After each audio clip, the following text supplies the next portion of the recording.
She just kept saying, that's not your mom. That's not your mom. She's like, this is my mom. And she's like, why? Because she's brown? There was this little boy that kept questioning, Eddie, wait a minute.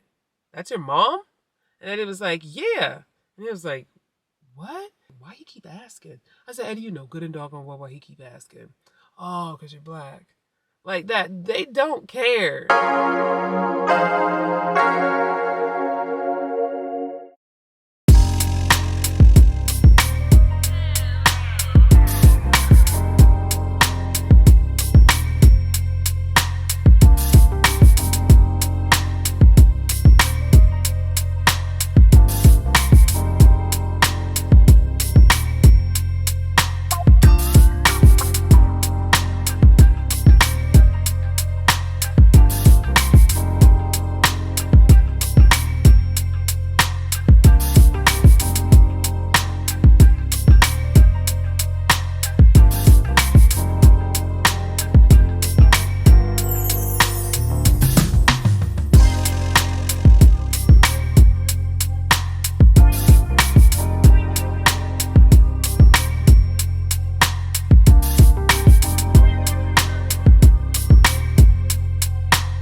Make that silly smile. But today is picture day. Eddie, put your hand down. It's picture day. You have a picture day song? By the way, I picked up this outfit. He picked out his outfit. He said he want to wear the church outfit. What the world? Okay, bye, boy. Lizzie, come on. We don't want to be late. Diva. Go ahead, Grandpa. Diva.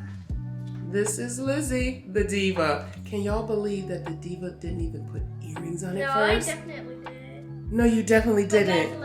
I have my diamond ones. Look at her. Wait, stay still so I can focus. Get it. Every day she will put on jewelry. And the day that you should have it on is the day you don't. Girl, y'all better talk to her. Look at that. Y'all. That's what I deal with on a daily basis. What makes you the happiest? My critters. Critter girl and grandpa. When are you going to show Buddy's face? On his adoption day, like I did Lizzie. How did you know when you were ready to start the foster care adoption journey? I know your family did it, but how do you know when it was ready, when you were ready to start this journey? I can't stop thinking about doing it. On the other hand, I'm 28 and I wonder if I can handle it. I wonder how I'll really know when it's time.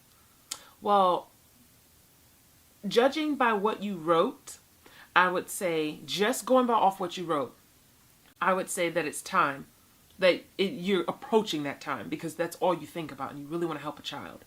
Now, I don't know your finances. I don't know your living situation. I don't know your relationship status. Are you in a relationship? Is it a good, solid relationship? Is it rocky? Did you just break up with someone and you're just so stressed and you're eating ice cream all night and you just crying all night? See, I don't know that. Now, if that's all in the mix, then hold off on the ingredient of a child because I think you ain't ready. But you're never ready. Like people always say, I'm not ready to have no kids. You're never ready. You're never, like, what is ready mean? What does that really mean? You're never ready. You want to know why you're never ready? Because you don't really know what parenthood is like until you do it. Every child is different. Like raising Lizzie is totally different from raising Buddy. Buddy is the chillest dude. He just sits back in the cut. Just give him some food, some snacks, and don't tell him no too many times in a row. And he just lays back. He just be chilling with his little blue eyes. And his problem is too many women tell him that he is so cute with his blue eyes, and he go like this. I said, boy. And I look at them and I'm like, would you stop telling him he's too cute? Because he can grow up thinking he's the finest thing on this earth. And I see myself yelling out the window while he's trying to talk to this fine little tenderoni. And I'm be like, you supposed to come in the house. It's past your not bedtime, past your curfew. And you ain't coming in the house because you're trying to show off for this little tenderoni. I could see myself sticking my head out the window saying, boy, if you don't bring your ugly butt in this house, because he don't think he too cute for his own good. People need to start telling him he's fine, because no, that's not going to get you looks. It's not going to get you very far in life. What was my question? What was the question? Oh, if you're ready. When I did foster care, when I started this journey, I think I was 28. Hold up, wait a minute. It was in 2010, I think. It was before my 2010 birthday. So I was 27. Yeah, I was 27. And I turned 28 the day that I got my foster care license. And it was funny because, well, no, not foster care license. When I got signed saying that I completed everything. Like, I was the first person in class to get my home study, to get all the furniture prepared in the room, to get the background check, submitted all the financial paperwork that needed to show that I was financially stable, all this. I was the first person in my entire class to get that done. And they said, congratulations to Kim. She completed all the stuff that she needed, completed all of her hours and everything, because you do go to these classes. And she completed all of her hours. And now all we have to do is submit the paperwork to headquarters so they can create her license. And that was on my birthday, on my 28th birthday. And I was like, woohoo, this is the best birthday present ever. But I started the process at 27. I think, yeah, I thought at 27. Was I 27 in the beginning of 2010? Yeah, because I turned 30 in 2012. Yeah, I'm going to be 35 in a few months. So, and at that point, I was scared because I was doing this all by myself. There was no dad. And in the beginning, I felt kind of weird because in the class, it was nothing but husband and wives. I was the only person by myself. They were of all different races, all different age groups. We had young newlyweds, like they were married for like a year or two, and people who were married for like 30 years that was sitting in the back of the class, and I was the only one sitting by myself. At first, they thought that, okay, maybe they thought this because this other girl did it. She was in the class just for a work assignment, like her school project or something like that. She was sitting in class to see how the process of getting prepared for foster care or something like that, but she was there for school. And I think they thought that I was there for school too. I was like, no, I'm doing this. And they were like, you're doing this all by yourself? I was like, yeah, I'm doing this all by myself. And so I was kind of scared, felt kind of weird because everybody else had somebody and I was doing it all by myself. But it's like, you never will know that you're ready until you have your kid. It's like, that's just like a person who never really changed a diaper before. They've probably changed a few little pee-pee diapers every once in a while throughout their life. Did a couple times when they was a teenager because they did it for their little brothers and sisters. Maybe did it one time for a family friend. Never really babysitted a kid all day, but got pregnant. And it was like, what am I gonna do? I've never really taken care of a kid. But the minute that baby pops out and that baby is laid onto your chest, it's almost like motherly instincts just pop right in your head and you know exactly what to do. It's weird. It's like we have this instinct to take care of children. If you have that motherly or fatherly instinct built in you, because some people don't. They don't. But for you thinking about this, you do. For you thinking about foster care and thinking about taking care of a kid, you obviously have the motherly instinct in you. So it's starting to seep out. The steam is starting to pop out of the kettle. So that means when the steam pops out of the kettle, that means your hot water is ready for the tea, girlfriend. So maybe you are ready to be a mommy, girlfriend. But just make sure you're financially stable because kids will suck you dry.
to see if I could do this with that light on. I'm close to home now, but it's not bad. I'm close to home. I had everything in my mind that I was gonna say.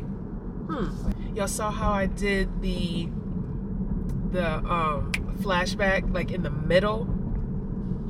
Well, I actually did that because I really want you guys to go to that video and watch it. The video is long. I will tell you that. The video is long.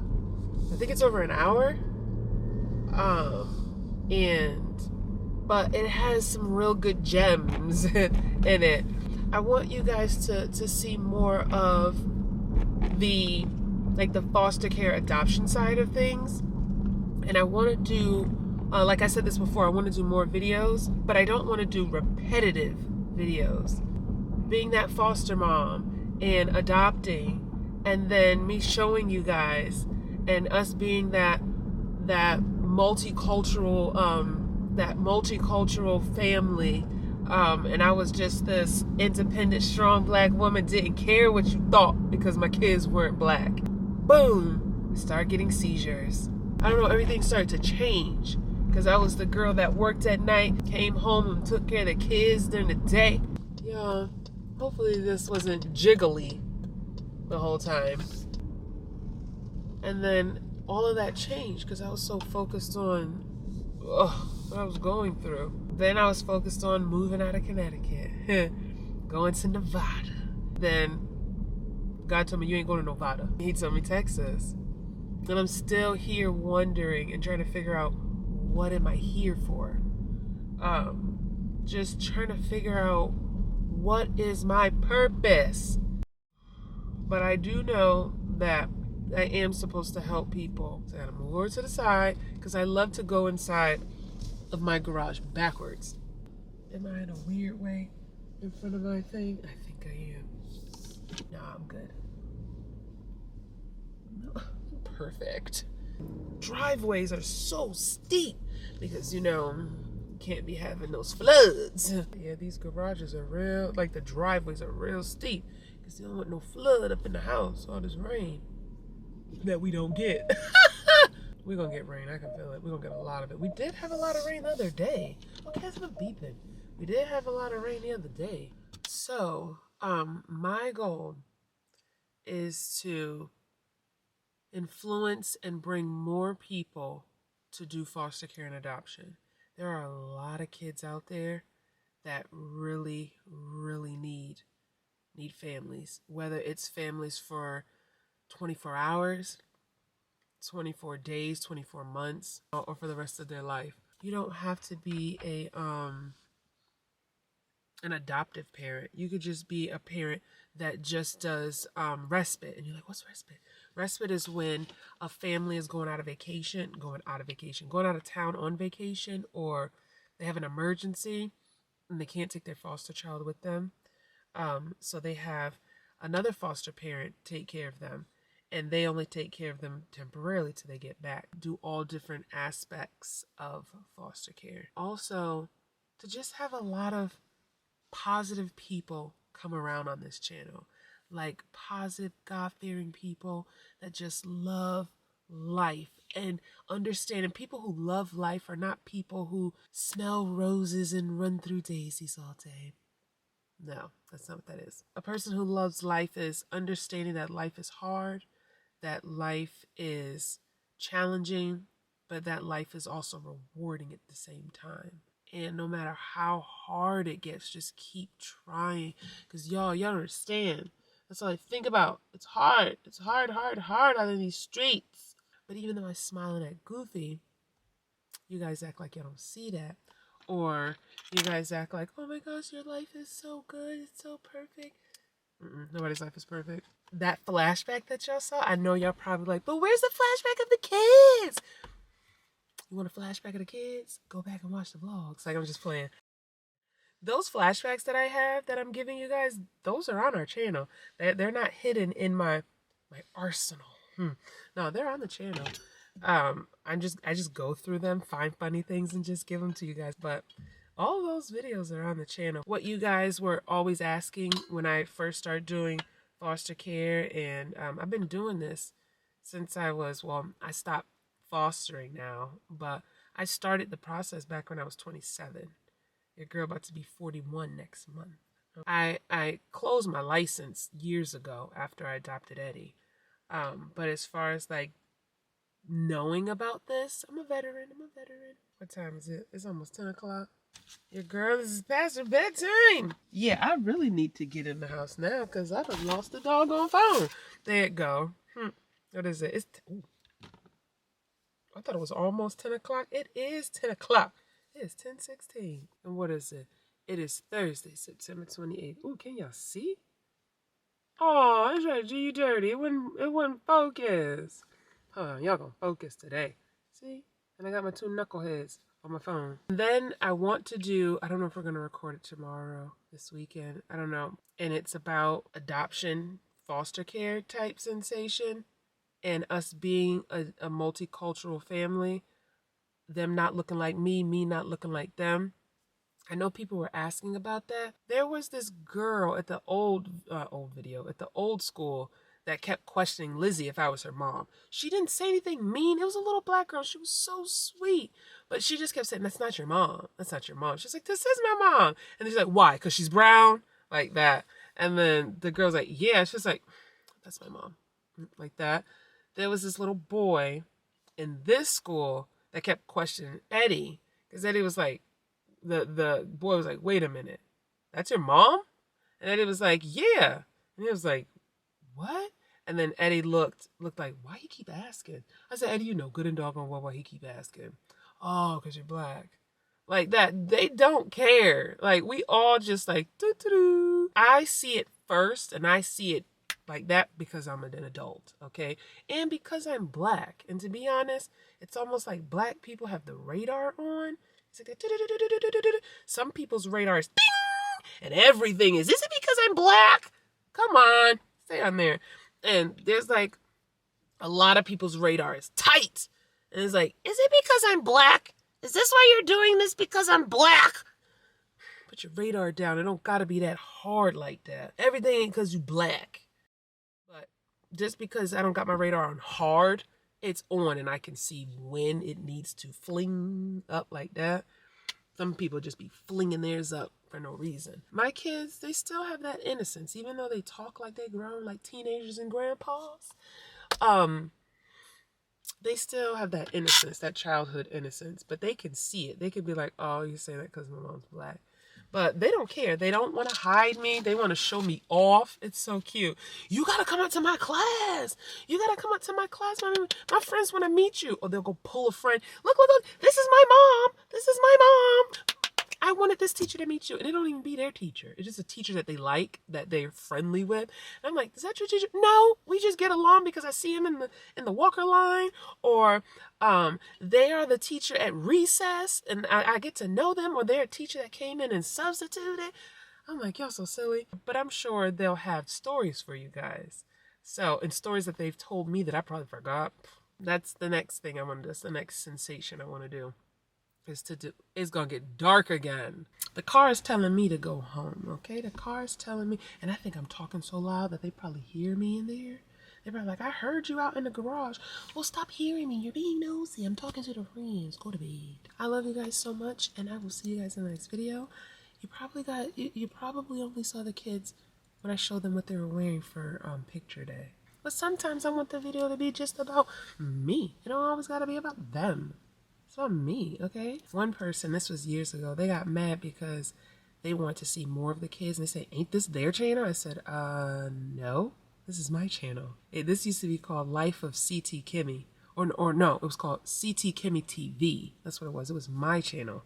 Then it turned into Life with Kim and Lizzie.